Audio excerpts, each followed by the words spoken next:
はい、水亀座の皆さんこんばんは。アストロカウンセラーのターラです。いつも動画のご視聴ありがとうございます。今回は6月前半の星の動きの説明とタロットリーディングをさせていただきます。それから6月9日に占星術&数秘術フェスに参加させていただきます。私も長いこと占星術を教えているんですけれども、今の私だからこそ伝えられる新しい占星術の見解を皆さんにシェアできたらいいなと思っています。オンラインでも会場でもお会いできることをお待ちしておりますので、ご興味ある方はぜひ概要欄から詳細ご覧ください。では行きましょう。6月前半です。お願いします。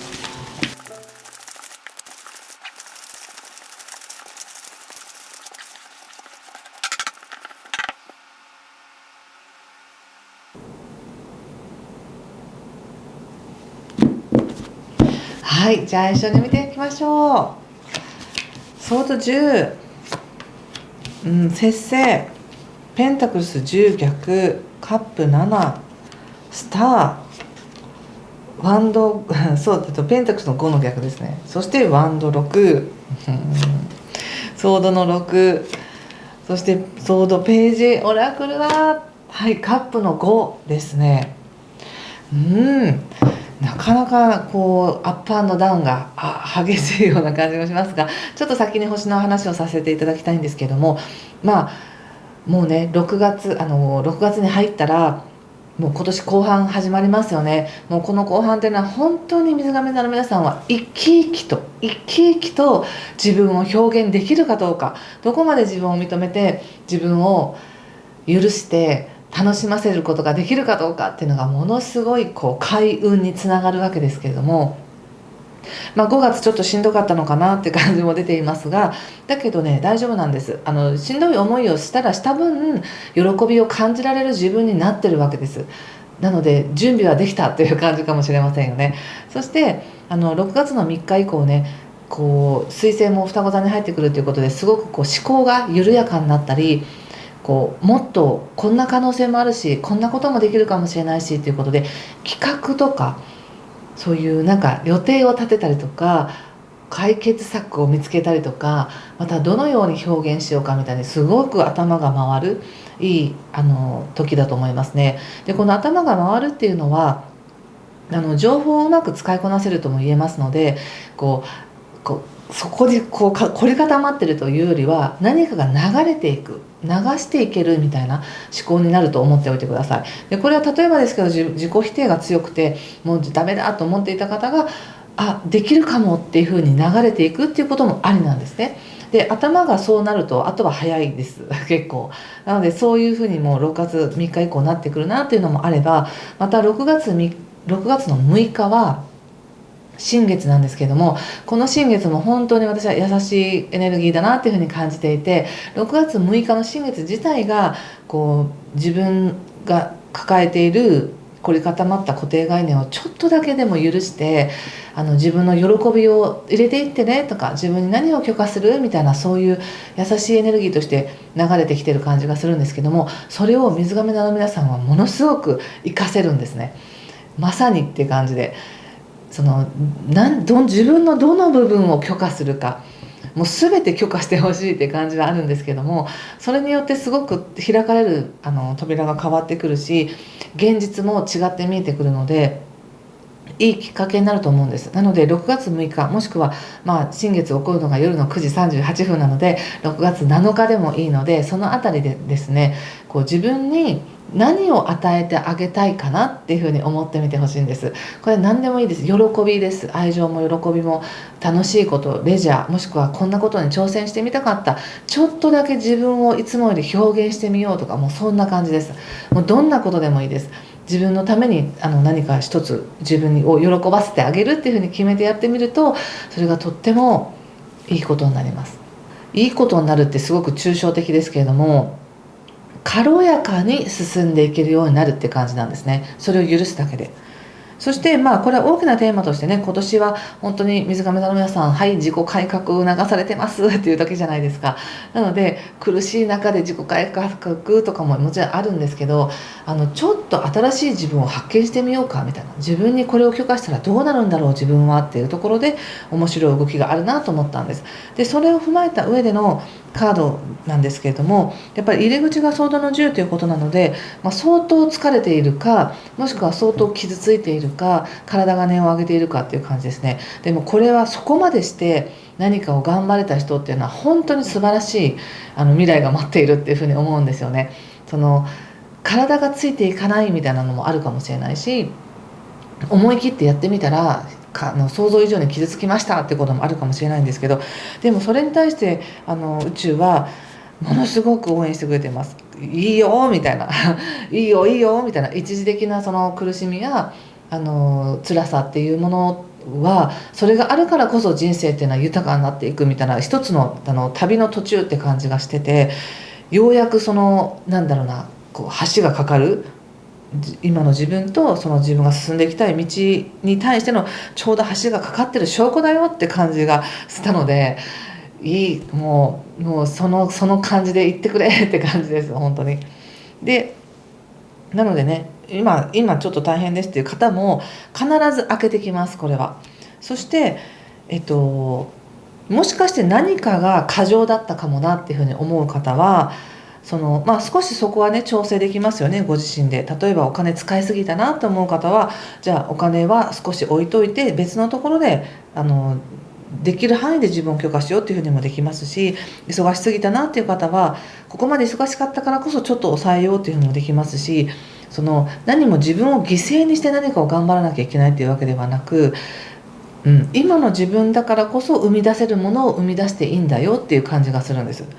生み出す喜びがあるっていう感じがすごくしますね。ただそれが本当にそれが正解なのかどうかがわからないっていうね感じかもしれませんが、わからないからこそ面白いって思っておいてください。このカードっていうのはこう迷いとか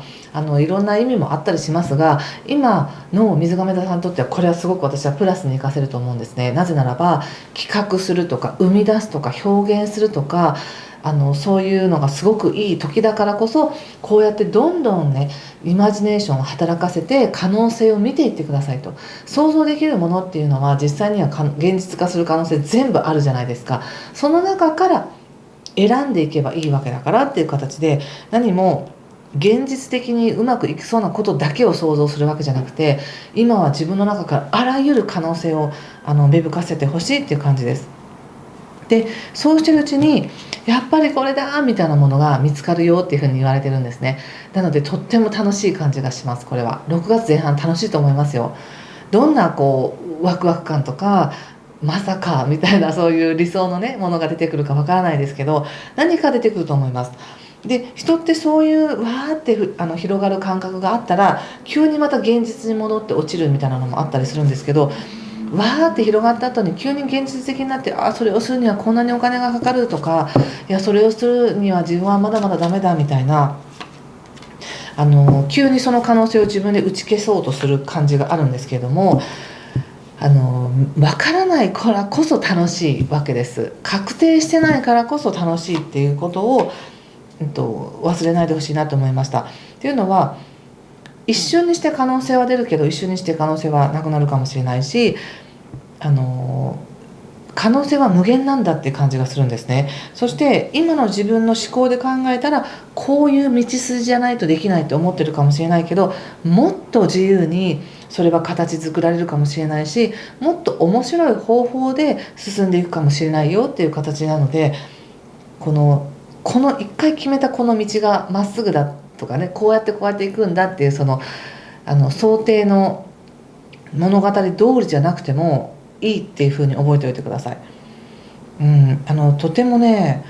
後押しされてます。なんだか後ろからとっても。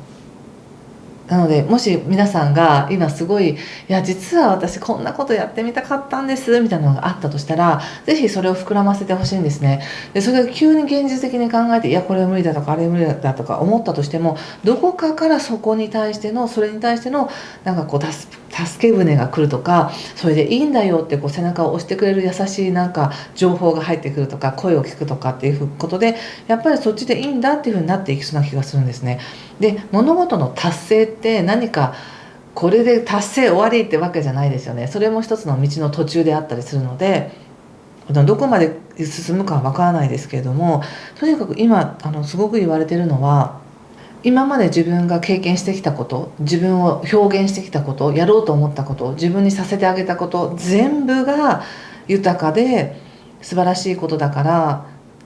それを踏まえた上で、それを十分理解した上でもっと自分に許可してねっていう感じがしたんです。で、今現状が自分がいやそんなことないって思ったとしても、現状はそんなに思ってるほど悪くないんだよっていう感じで言われてるんですね。おそらく感情的になんていうかな、現実がどれだけ満たされていたとしても感情的に満たされないってなると、それを幸せだと感じにくいんですけども、なので感情的なものっていうのは100% 満足っていう感じじゃなくて、ちょっと不安定な感じなんですよ。だけど現実はなんかなんとかうまく進んでますよねっていう感じ。なんとかうまくっていうのは、多少波はあるけど、でもちゃんと後ろから後ろ盾があって、もしくはなんだかんだ言いながらうまくいってるじゃないですかみたいな感じで、ちょっと持ち上げられてるとか、応援されてるとか、こう引っ張られてるみたいな感覚でうまくいってるんですね。でもこれを自分の力だけでやってないから、これはうまくいってるって思えないんだって思うかもしれないですけど、そういった応援がある、運があるっていうことも自分の力量の一つだと思って進めていってください。だからご自身では今自分が進んでる道とか現状っていうものをおそらく半分以下の喜びしか感じてないのかなっていう感じがしたんですけど、そこを感情的じゃなく、感情だけじゃなくてもっと大きな全体の視野で見たら、今すごくうまくいってるよとか、今すごく盛り上げる時だよね、挑戦する時だよねみたいな感じの宇宙のメッセージだなと思ったんです。ちょっとこれを踏まえた上でお仕事ではどうなのかっていうのを見てみますね。企画したりとかね、何かこうするのはいい時ですけど、お仕事どうなんでしょうね。また出ましたね、ソードのページ。ワンドナイト。お仕事においては対策を練ろうと思ったらいくらでも対策が出てくる。リスクを考えたらいくらでもリスクが出てくる。なのでリスクを考え、対策を考え、リスクを考え、対策を考えっていうのはエンドレスになりそうなので、ある程度のところで引いてください。もういついつまでにできることしかやらないとか、これ以上はできないみたいな感じで、自分で線を引いて区切りをつけてくださいっていうことと、とりあえずその不安が消されることを待つよりも、やってみましょうみたいな感じでワンドのナイトとか行ってみましょうまずみたいなね感じで言われています。そうすると今は全く分からなくても、自分の中で対策が分からなくても、ちゃんとその場になればその時その時の自分の力を発揮しますよっていうふうに言われているし、その時その時の自分の対処法っていうものがちゃんと生まれてきますよっていうふうに言われている気がしました。なので頭の中だけで、感情の中だけで解決して満足ではなく、行きましょうみたいな感じかな。仕事としてはやりましょうみたいな。であとですね、人間関係とか恋愛に関して見ていきますが、恋愛運はとってもいい時なんです。今自己表現してね、なので自分がどう思ってるよとか、こんな風に大事に思ってますとかっていうのを表現するのは本当にいい時期ですよ。でそれを受け入れられるかどうかっていうところがね、人は怖いと思いますけれども、人間関係はいいです。ただちょっとだけ気をつけてほしいんですけども、ちょっとね何かを頑張ったらそれを全部受け取ってほしいって思うじゃないですか。ちょっと受け取って相手の反応を見て、ちょっと出して相手の反応を見て、ちょっと出して相手の反応を見てじゃなくて、もう出して出して出してっていう風にしてほしいんですよね。その相手の反応を待たずに 100% 自分の気持ちをオープンに見せてくださいみたいな感じじゃないと、中途半端に感情を表現したりとかやっても相手に浸透するまでにあと3倍いるみたいな感じなので、ちょっと自分では勇気を出して言ってみた、誘ってみた、だから相手がいいって返事が来るかなって言ったら返事がないってなったら、ダメなのか、チーンではなくてもう一回言ってみる、そしてもう一回言ってみるぐらい、3回ぐらい言ってようやくいい返事が来るみたいな感じがあるので、こうね、なんだか疑いつつ相手の反応を疑いつつ、関わってるって感じがしますね。自分を受け入れられてるのかどうかっていうのを疑いつつやってる感じがするので、今はねこの2週間っていうのは自分が喜びでいっぱいなんだ。今私この水亀座の皆さんは本当に自分から発する光のエネルギーが強いんだっていうふうに思って関わってみてください。そうすると本当に相手もそうだなみたいな感じでいいかなっていう形で関わっていくって感じがするので、相手が何をしてくれたとかどんな嬉しいことを言ってくれたとかそういう証拠を探してどうこうっていうよりも、自分が今光でいっぱいなんだ、関われる人がいるって幸せなんだみたいな感じでいくといいなって思いました。なんかね、面白いですよね、こういうのって。要するに運勢がどれだけ強かろうが良かろうが、それを使いこなすその人のマインドがどれぐらいタフかっていうことによってすごく変わるんですけど、カードで見てるのはすごいタフに頑張るっていう時と、なんかヒューンってなる時と、いやでも理想でいっぱいっていう時と、いやいやいやみたいになる時とっていうことで、すごく人間らしい人間味あふれる感情がここにあるなっていうふうに思うので、それを自覚した上で思い切って出してねって、今は光でいっぱいだよみたいな感じで捉えてください。そして何か一つでもいいので、この6月6日のね新月以降、自分の喜びのために自分に何かを与えてほしいなと思います。ちょっと最後にね、エンジェルカードを引いてみたいと思います。水亀座の皆さん、これかな。おお、ムーブということで、このカードを見て何かしら感じるものがあれば、それも皆さんご自身でね直感でメッセージを受け取ってみてください。いいですね、虹色でムーブ、動いてねみたいな、やってねって感じがしました、私は。ということでここまでにしておきたいと思います。何かしら分かりましたとか、こんなこと頑張りたいですっていう方はぜひコメントで教えてください。そして次回またね6月15日ぐらいに、中旬ぐらいに次の動画をアップしたいと思います。ということでぜひ楽しい時間をお過ごしください。今回も最後までご視聴ありがとうございました。失礼します。